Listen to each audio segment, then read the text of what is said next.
Hello guys, it's me Himanshu Chaudhary. अगर आप भारत के रहने वाले हैं और ये अगर कोई भारत के नागरिक अगर ये वीडियो देख रहे हैं तो मैं आप सबसे ये कह देना चाहता हूँ कि आपकी जान की कीमत यहाँ पर हर दिन सस्ती होती जा रही है। हाँ, ये हमारे देश की सच्चाई है कि अगर आप भारत के नागरिक हैं तो आपकी जान की कीमत चंद कुछ रुपये के बराबर है। हाँ, ये सच्चाई है हमारे देश में कि आपकी जान की कीमत जो है बस चंद कुछ रुपये है, जो कि सरकार आपके मरने के बाद जो है आपको दे देगी। बस उतना ही आपकी एक जान की कीमत अभी हमारे भारत में रह गई है। हाँ, ये हमारी एक सच्चाई है। आज से करीब 4 रोज पहले क्या होता है, 4 से 5 रोज पहले गोवा के अंदर में एक मेजर इंसिडेंट होता है कि वहाँ पे एक क्लब के अंदर आग लग जाता है। तो पहला तो ये मैं कहना चाहूँगा कि ये अगर किसी क्लब के अंदर अगर आग लग जाता या कहीं पे भी अगर इस तरीक़ा से आग लग जाता किसी भी क्लब के अंदर, तो मैं सबसे पहला बात ये कहना चाहता हूँ कि ये एक करप्ट सिस्टम की जो है फेलियर के कारण। हाँ, ये सच्चाई है हमारे देश में, ये एक करप्ट सिस्टम के फेलियर के कारण ही ये पॉसिबल हो सकता है कि किसी भी इतने बड़े क्लब के अंदर में आग लग जाना। ये हमारे देश में एक नॉर्मल सा बात हो गया है कि हम लोग ऐसे देखते हैं अपने देश में कि हाँ यार क्या हो गया, नॉर्मल सा इंसिडेंट हो गया। ये इसलिए ऐसा है क्योंकि उसमें हमारे कोई अपने नहीं मरे होते हैं। हाँ, ये हमारे देश की सच्चाई है कि जब तक हमारा कोई अपना नहीं मरे तब तक हमें उस दुख का अंदाजा नहीं हो सकता है।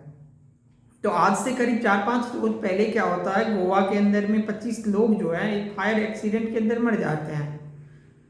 तो मुझे क्या लगता है कि हमारी देश की सरकार जो है इसके लिए कुछ ना कुछ तो एक्शन लेगी। 25 लोग मरे हैं भाई, एक जान की कीमत नहीं है, 25 जान की तो कुछ कीमत होगी।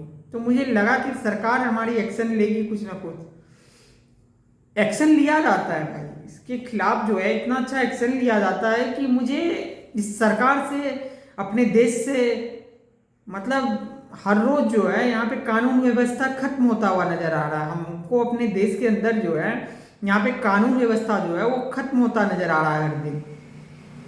ऐसा हम इसलिए कह रहे हैं कि अगर सरकार उस 25 आदमी के मौत का जिम्मेदारी अगर खुद ले तब जाकर के ये समझ आता है कि हाँ सरकार ने कुछ एक्शन लिया, या जो उसके पीछे में कल्प्रिट थे, जो गुनहगार थे उस 25 मौत के पीछे, अगर उसके खिलाफ भी अगर कोई एक्शन लिया होता तो समझ में आता है कि सरकार हमारी रिस्पॉन्सिबल है अपने पब्लिक को लेकर के। लेकिन ऐसा नहीं होता है। होता क्या है कि जिस रोज इंसिडेंट होता है उसके अगले दिन ही जो है वो जो क्लब के जो ऑनर होते हैं, जो मालिक होते हैं उस क्लब के, उसे थाईलैंड भगा दिया जाता है।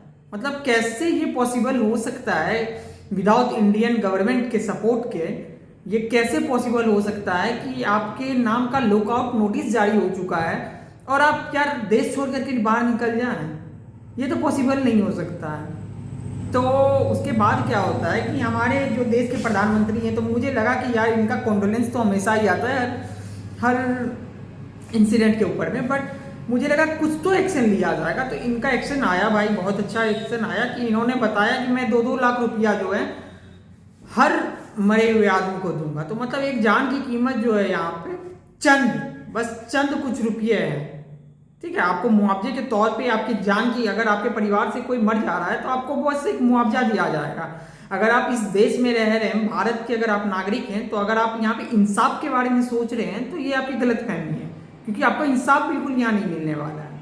ये हमारे देश की सच्चाई है, यहाँ आपको इंसाफ बिल्कुल नहीं मिलेगा। आप अपना मुआवजा लें और सरकार के से बहस मत करें, ये हमारी देश की सच्चाई है। क्योंकि अगर ऐसा नहीं होता तो वहाँ के जो कल्प्रिट थे, जो उस क्राइम के कारण, मतलब उस इंसिडेंट जिन जिन लोगों के कारण हुआ है, वो सब के सब आज जेल के अंदर होते। बट ऐसा नहीं होता। जब उस क्लब के मालिक ही भाई विदेश भाग जाते हैं, जिनके खिलाफ लुकआउट नोटिस निकला हुआ है, जिसके खिलाफ पुलिस भाई उन्हें ढूंढ रही है, वो अगर हमारे देश से निकल जा रहे हैं, तो हम लोग कैसे कह सकते हैं कि गवर्नमेंट जो है वो पब्लिक के लिए कुछ सोच रही है? तो अगर आप लोग यहाँ भारत के नागरिक हैं तो मैं आप सबको एक बात कह देना चाहता हूँ कि आप अपनी जान की कीमत जो है सिर्फ चंद मुआवजे की तरह आप समझ के रखें कि अगर आपको कल कुछ कोई आगे गोली भी मार दे तो आप बस इतनी उम्मीद रख के चले कि आपको सिर्फ मुआवजा दिया जाएगा। आप इंसाफ की उम्मीद ना रखें। हमारी देश की सरकार से आप इंसाफ की उम्मीद ना रखें। ये हमारी देश की सच्चाई है। Thanks for your concern guys.